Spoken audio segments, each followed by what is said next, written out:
Indonesia sedang tidak baik-baik saja. Setelah tagar Indonesia Darurat trending pada Agustus 2024 lalu, tagar Indonesia Gelap mendadak viral hingga mendunia.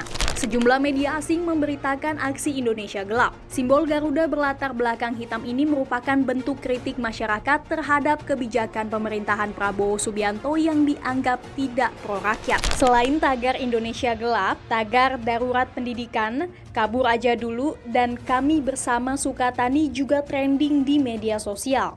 Simak informasi selengkapnya di VOI hari ini.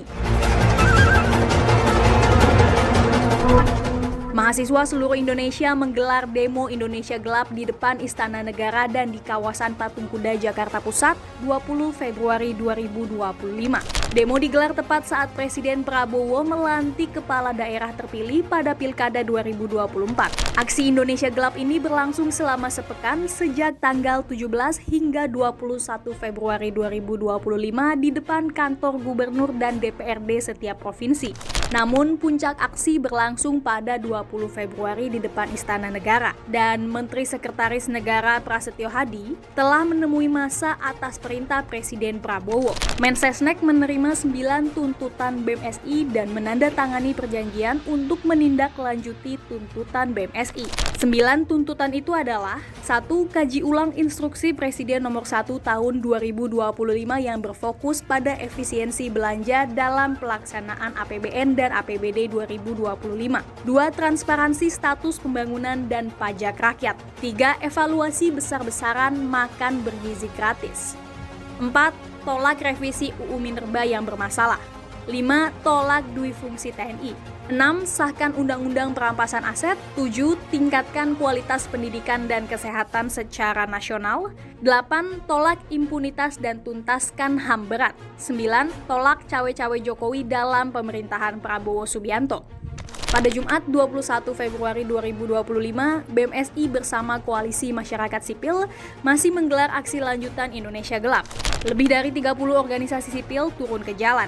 Sebanyak 2.460 personel gabungan dikerahkan untuk mengamankan aksi Indonesia Gelap di kawasan Istana Jakarta Pusat. Selama sepekan ini, aksi Indonesia Gelap memang sempat diwarnai sedikit kericuhan. Namun pada 20 Februari, viral video warga negara asing yang diduga diamankan petugas kepolisian karena kedapatan mendokumentasikan aksi. Banyak warganet menduga pemerintah takut negara lain mengetahui masalah yang sedang dihadapi Indonesia. Padahal aksi Indonesia Gelap memang sudah viral hingga ke mancanegara. Pertanyaannya, apakah unjuk rasa yang dilakukan mahasiswa ini akan membuahkan hasil? Dan apa yang diharapkan BEM-SI? Kita sempat argumen ya dengan pihak istana, tidak mau menolak aksi di tengah karena kita masih dibatasin oleh tembok-tembok yang dibatasin oleh pihak kepolisian. Istana maunya dari pihak Korlap ataupun pihak delegasi dari BEM-SI masuk untuk naik ke mokomnya. Namun kita sepakat bahwa gerakan kita gerakan murni. Kalau memang pemerintah berada di tengah-tengah pihak masyarakat, artinya harus menemui masa aksi.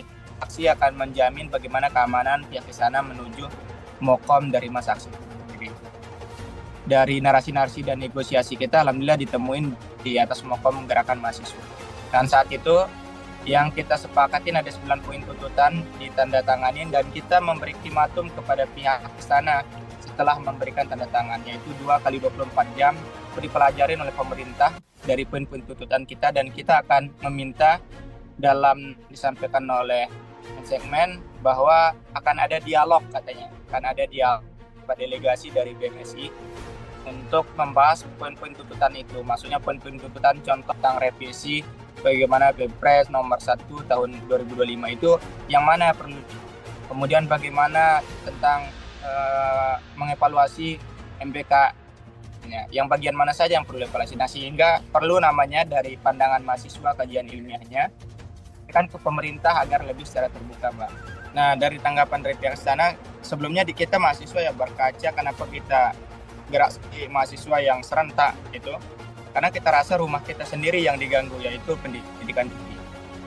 Nah, salah satu sisi yang menjadi geram dan kekhawatiran kita mengingat betul dulu KPU dengan Komisi 10 ya, ketika isu-isu kenaikan UKT dan IP, alhamdulillah itu bisa dibatalkan. ada narasi Presiden Jokowi mengatakan bahwa kemungkinan besar tahun depan akan naik. Nah, tahun 2025. Sehingga hal itulah menjadi kekhawatiran kita ketika menyinggung sistem pendidikan ke pemerintah, dan tanggapan dari pihak istana memang lagi dikaji, Mbak, lagi dikaji. Namun tetap kecil karena narasi-narasi dari pihak istana belum ada secara rinci penjelasannya, masih mengambang.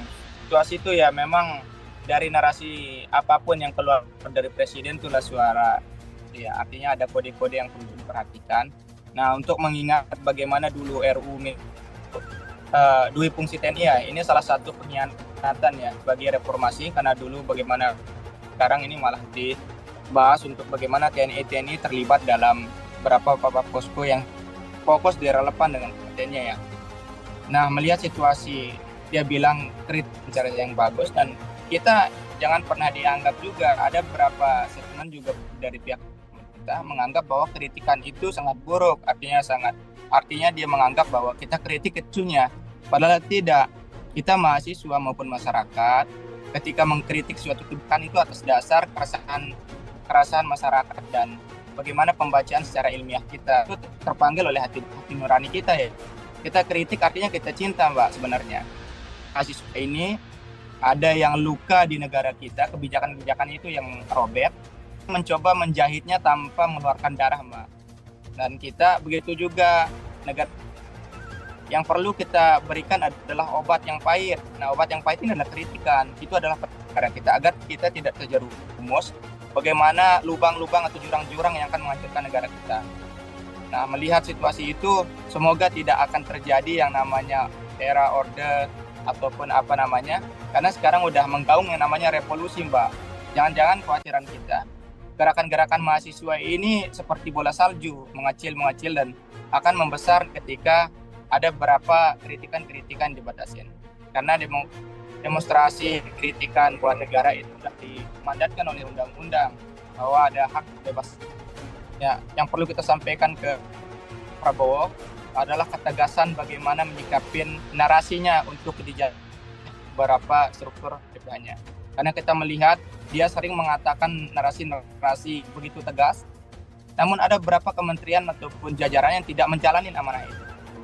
Seharusnya itu menjadi evaluasi di internalnya. Kemudian yang kedua, ini kan kabinet Rafut ini kabinet gemuk, karena dirasa memang bangsa Indonesia adalah bangsa yang besar, lebih berprogres, lebih baik dari era-era sebelumnya. Nah, ini kita lihat ada beberapa kementerian saja yang berkontribusi, yang bekerja, sedangkan kementerian-kementerian yang lain tidak. Ini perlu evaluasi, makanya kenapa masuk dalam poin tuntutan kita adalah evaluasi kabinet merah putih. Kita melihat ada beberapa kementerian yang tidak menjalankan tupoksinya dan beberapa kementerian tidak sinkron. Pemerintah dianggap sejumlah pihak kerap membuat peraturan yang bikin gaduh di masyarakat. Dari sejumlah UU yang tiba-tiba direvisi atau disahkan DPR, tidak ada rapat dengar pendapat. Rakyat seperti tak diberikan kesempatan untuk bersuara. Pertanyaannya, sebenarnya negara ini milik siapa? Apakah hashtag 2045 Indonesia bubar menjadi kenyataan?